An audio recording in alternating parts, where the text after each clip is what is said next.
Good morning. Today we're in an industrial part of the city, down by the river.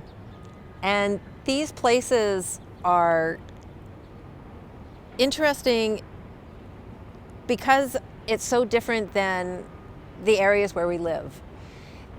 It you can kind of we're on a gray day, so it adds to sort of the grayness of the buildings and the bleakness of the area.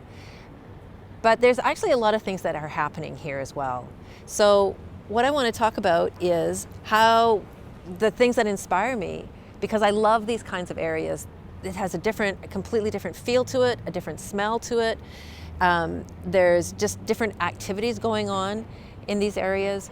And so I take in that atmosphere when I'm in a place. I take in the whole atmosphere and get a real feel for this area, this little enclave of industry right here. Okay, so when I take in an object or a situation, I see the textures, colors, shapes, repetitive patterns, and contrasts.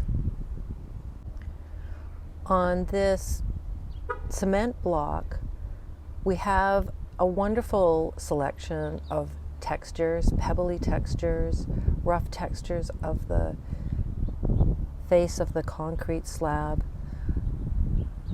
There's also, with the lichen and the moss, a variety of colors, and then contrasts with the graffiti, and so the dark graffiti against the light gray cement, and then the shapes of the graffiti as well, and of course the shapes of the lichen and the moss, and then the shapes that are etched into the cement block itself.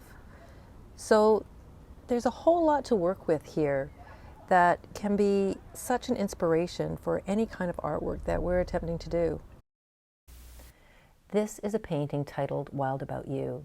It's part of an ongoing series called Urban Energies.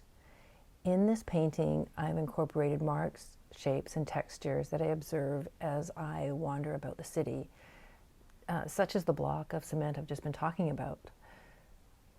Wild About You is an accumulation of events and situations. It's intended to represent aspects of inner city energy.